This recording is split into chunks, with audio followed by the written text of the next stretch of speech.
Hello everyone, in this lesson we're going to look at steps to upgrade early to Windows 11 version 24H2. I have previously uploaded a video with the easiest way to install version 24H2 from the Windows Insider program using the Windows Update settings, but it appears that some users are having some issues getting the update. So I'm creating this video as a second option to upgrade using the latest ISO file available for the 2024 update. It is important to know that you will be installing a version of Windows that it hasn't been finished, so it is not recommended to use it on your primary computer. Instead, you should use this on a spare computer or a virtual machine. Also, a backup is always recommended. Okay, let's dive into the steps to upgrade a computer running version 23H2 or 22H2 to version 24H2. But before, please subscribe to the channel and click the like button to help YouTube show this video to more people. It doesn't cost anything and you will be helping the channel and supporting my work. First, we need to download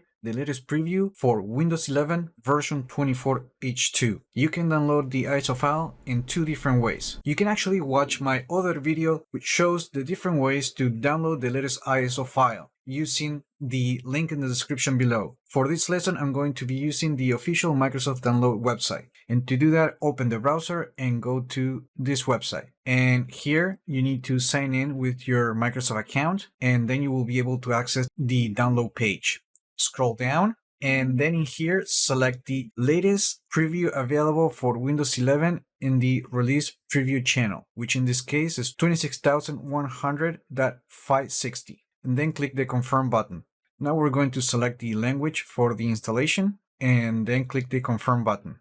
Now just save the file to your computer. While the ISO file continues to download, I just wanted to point out that we will be doing an in-place upgrade, which means that all your files, apps, and settings will be migrated automatically to the new installation, and you will not have to go through the out-of-box experience to finish setting up the device because you already had a setup configured on the computer. However, as I said before, it is a good idea to have a backup of your computer in case you need to roll back or something happens to your files. Now that the file has been downloaded, we need to open File Explorer and locate the folder where the ISO file has been stored. Now that we have the latest ISO for Windows 11, just right-click on the file and select the Mount option.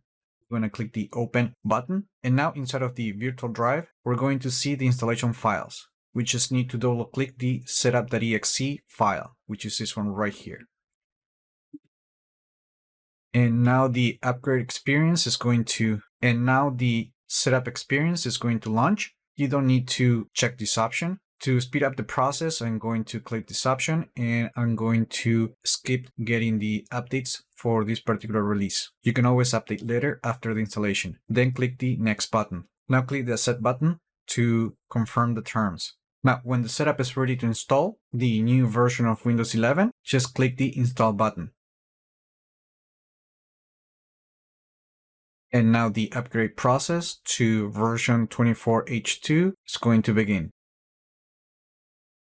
The installation process will take around like 15-20 minutes and even more, but that will depend on the hardware configuration on your device. Also, during the process, the computer will restart a few times. Once the upgrade completes, you will be back into the sign-in screen.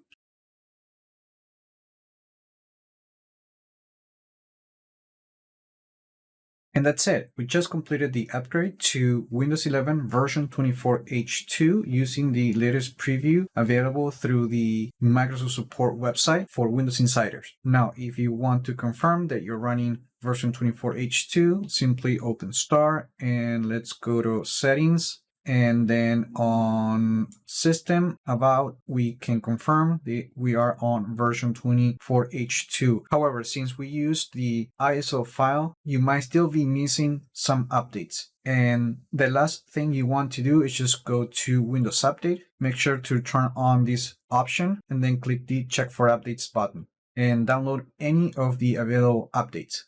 It is important to know that during the preview time, you might not get all the features. Also, since this particular update will add a lot of AI features, you will need a computer that actually meets the requirements to use a specific feature such as Windows Recall, like Captions, Studio Effects, and many others. For those, you will need a Copilot Plus PC with the latest Qualcomm Snapdragon X Elite processor that also includes an NPU, and this PC will also come with at least 16 gigabytes of RAM and 256 gigs of SSD, which are also required to run many of the new AI features. If the feature update is not working as expected, check the video description below to find a link to the video where I explain how you can roll back to the previous version. And that's all there's to it. Remember to like the video, leave your comments, subscribe to the channel if you haven't done that yet, and I just hope this video was informative for you, and I would like to thank you for viewing.